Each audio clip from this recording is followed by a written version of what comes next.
Hey, what's good, guys? My name is Arnimane, and welcome to another episode of my top 5. And in this week's episode, we're going to be covering my top 5 favorite video game bosses. And of course, this list is completely opinionated. This is my opinion of my favorite video game bosses throughout my quote-unquote video game career, and these are all through experiences. There are some bosses out there I've never faced, and if I did, then I would probably have a different opinion on them, who would probably make this top list. But of course, because I never have battled them before, they can't be on my list. So of course, since this is a completely opinionated top 5 list, what I want you guys to do is leave your own top 5 video game bosses down in the comment section below. I'm always interested in hearing what you guys have to say. So without further ado, let's move on to this week's list. Claiming the number 5 slot this week is Mephisto. Mephisto is from Diablo 2, which was released on June 29th, 2000. So it's quite a long time ago, almost 14 years ago.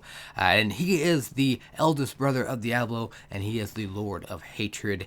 And he is the boss of Act 3. If you play the game, you should be familiar with what the acts are. Pretty much chapters, I guess, or levels, more or less. I don't know how else to explain it.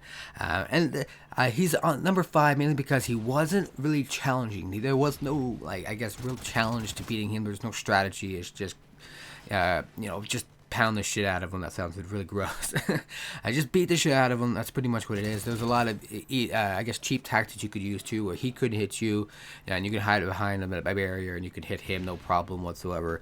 So he wasn't really that hard. But what I loved about him is that I spent countless hours farming him. I farmed him many hours a day for a very long time, because he dropped a really large variety of items that were really valuable, really useful.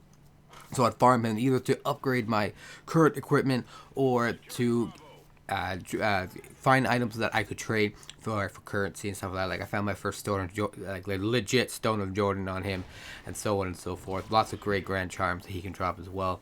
So like I said, the main reason why I enjoyed Mephisto is on this list is because I spent lots of time, and I guess a lot of memories went into killing Mephisto. Why does that sound weird? But anyways, guys, that's it for number 5. Let's move on to the next one on our list. Coming in at number 4 this week is Leviathan. Leviathan is from the game EverQuest 2, and he was released in the Rise of Kunark expansion pack, which came out November 13th, 2007. So that's the release date for the expansion, not for the EverQuest 2 game itself.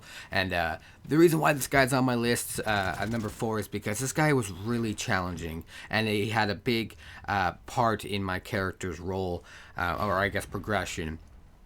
And the strategy to taking him down was really, I guess, probably one of the more strategic battles that I've ever faced in any video game ever. But it starts off with, you have to kill trash mobs, and you have to farm the trash mobs' skins, and then and you have to give them to all your magic users, which is what I was, a magic user. I think it was a warlock, and you had to. He always constantly had a magic reflect barrier up, where he would always reflect any magic damage back. So I could literally never attack. I just stood there and did dick all to him, while my entire raid party would do damage to him. And then eventually he gets to the point where the magic users would have to put on the frog suits, and then he would eat the players, the magic users. But the magic users would go in there and do inside his belly and do some damage to him. And eventually, when he gets down to a certain percentage, you have to do some other things, and so on and so forth. It was a very strategic battle. I don't want to bore you with all that information, but that's the main reason why I liked him. Was, well, one, because he was a very strategic battle. It took a lot of time, planning, and effort, and timing as well. And not only that, but he was one of the big steps in for me getting my mythical weapon, which at the time anyways was like the best weapon your character could get, quote unquote. So it was a really big step in my character's progression. So that's why I really enjoyed fighting Leviathan. But anyways, guys, let's move on to our next one on our list. Coming in this week at number 3 is Red. Now, Red was originally in Pokemon Gold and Silver, but him in Gold and Silver was a pushover, in my opinion. He wasn't as strong as he is in the remakes, which are Pokemon Heart Gold and Soul Silver, which was released March 14, 2010. And one of the reasons why he is number 3 on this list this week is because he is the highest level trainer of all Pokemon games. I think that still holds true to this day. All of his Pokemons were high, or I think around like mid 80s, I think, like 85s or so. And of course, he kept true to his team that he would have, or almost true, anyways, to the team he has in the anime show originally. And he was just really strong because all of his Pokemons were, like I said, were in the 80s. And by the time you get through him, all your Pokemon's levels are in like low 60s, mid 60s. And to grind your Pokemon up to level 80s to match his took a really, really long time. A lot of the times I didn't even want to do it. But so a lot of the people would just, take him on when you have, level 60, level 70 Pokemon, which still is, when he has a 10 level plus advantage over you, it's a really difficult battle. But I did beat him, and I want to say, like I said, he is one of the hardest trainers ever in the Pokemon franchise, in my opinion, anyways. But that's why he is number 3 this week. Claiming the number 2 slot this week is Ganon. I'm talking about the ultimate power-crazed form of Ganondorf from The Legend of Zelda Ocarina of Time. I always say Ocarina of Time, which was released November 23rd, 1998. Still, by far, one of my favorite games ever to come out. And I still enjoy playing it to this day. I didn't really like the one that came after it, Majora's Mask, but that's sort of another video. I just really love the intro scene. I remember the first time I played this boss fight, I got really scared when he came out. It was just such a terrifying scene for me as a kid, just to see him come out with his big ass fucking swords or whatever it was, and see the massive sword get knocked out of my hand and lunged out of the battle fight, and then I have to use, I think it was the Goron sword or something along those lines, a really big, long sword that you got, like really, really long.